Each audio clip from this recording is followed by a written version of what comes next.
DoF analysis stands for Degree of Fidelity Analysis. It is a method to measure the diversity of vegetation in different regions by comparing the observed plant species composition with the expected one based on climatic conditions. The expected composition is derived from a large database of vegetation plots across Europe, which are classified into different types according to their dominant plant traits. The degree of fidelity is then calculated as the proportion of observed species that belong to the expected vegetation type. A high degree of fidelity indicates a high match between the observed and expected vegetation, while a low degree of fidelity indicates a low match or a deviation from the expected vegetation. DoF analysis can reveal how vegetation responds to environmental changes, such as climate change, land use change, or human disturbance. For example, a study by Giesecke et al. Used DoF analysis to examine how the floristic diversity gradient in Europe changed during the last 10,000 years. They found that the latitudinal diversity gradient, which is the pattern of decreasing species richness from low to high latitudes, strengthened during the Holocene due to the gradual closure of forests at mid to high latitudes. They also found that human activities, such as deforestation and agriculture, had a greater impact on floristic diversity in Central Europe than climate change. DoF analysis can also help to identify regions that have high or low diversity of vegetation types, and how these regions are distributed across Europe. For example, a study by Boonman et al.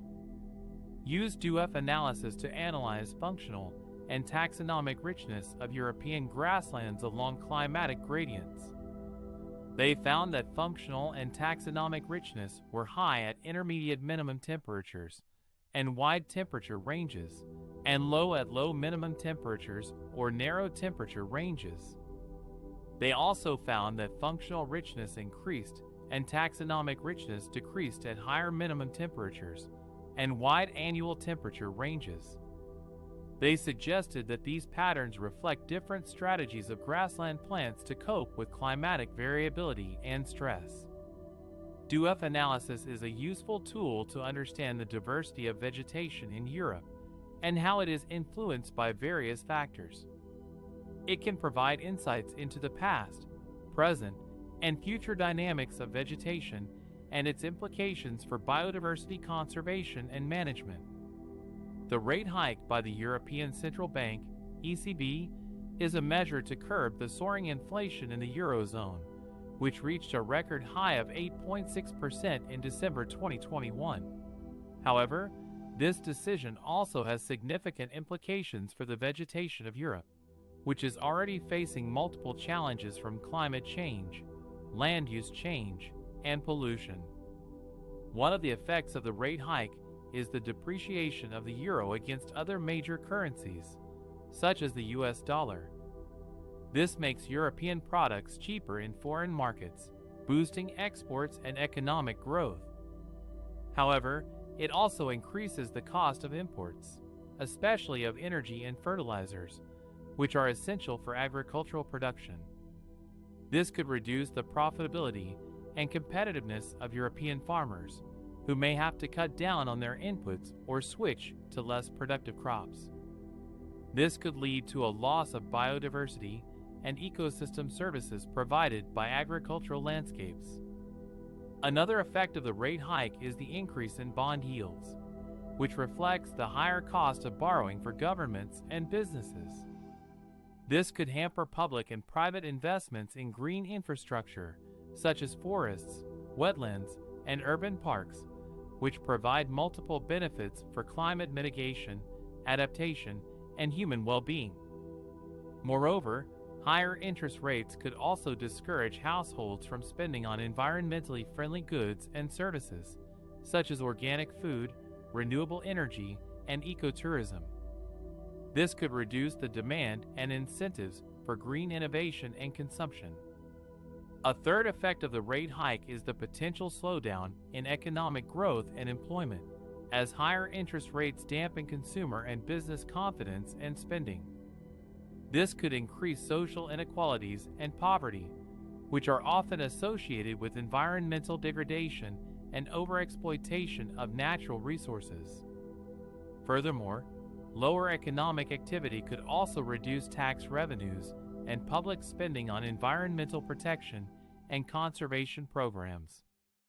This could weaken the enforcement and implementation of environmental policies and regulations.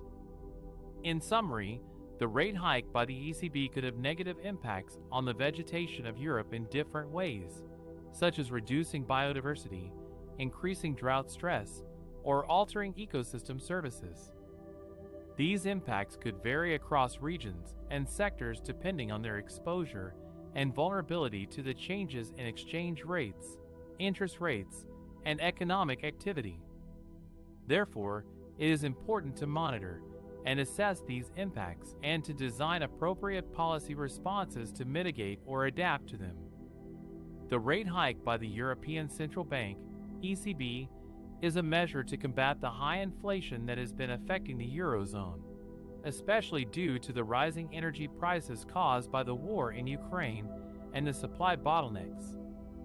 However, this policy also has implications for the vegetation and the environment in Europe, as it may affect the land use patterns, the agricultural production, and the conservation efforts. One of the impacts of the rate hike is that it may discourage land use changes that are driven by economic incentives, such as deforestation and agricultural expansion. According to a study by Winkler et al., 2021, land use change has affected almost a third of the global land area in just 6 decades, and it is around 4 times greater in extent than previously estimated. In Europe, land use change processes have been diverging, with afforestation and cropland abandonment in the global north and deforestation and agricultural expansion in the south. The study also suggests that global trade has a significant effect on land use change dynamics, as it influences the demand and supply of agricultural products. Therefore, a higher interest rate may reduce the profitability of converting natural lands into croplands or pastures, and thus slow down the loss of biodiversity and carbon sinks. Another impact of the rate hike is that it may affect the agricultural production and food security in Europe, as it increases the cost of credit for farmers and consumers.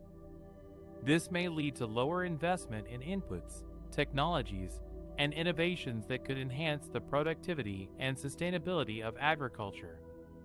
Moreover, it may reduce the purchasing power of consumers, especially those with low incomes, and thus affect their access to nutritious and diverse food.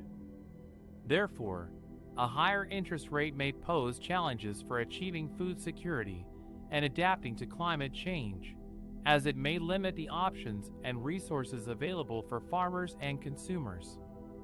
A third impact of the rate hike is that it may influence the conservation efforts and policies in Europe, as it affects the public and private funding for environmental protection. A higher interest rate may reduce the fiscal space and budget allocation for environmental programs and initiatives, such as restoring native plants, promoting sustainable agriculture, or enhancing conservation efforts. Moreover, it may also affect the willingness and ability of private actors, such as NGOs, foundations, or corporations, to invest in environmental projects or activities. Therefore, a higher interest rate may hamper the progress towards achieving environmental goals and targets, such as those set by the European Green Deal or the Convention on Biological Diversity. In conclusion, the rate hike by the ECB is not only a monetary policy tool to fight inflation, but also a factor that has implications for the vegetation and the environment in Europe. It may have both positive and negative effects on different aspects of land use change, agricultural production, and conservation efforts. Therefore, it is important to monitor and evaluate its impacts and to design appropriate strategies or adaptations to mitigate its negative consequences or to take advantage of its positive opportunities.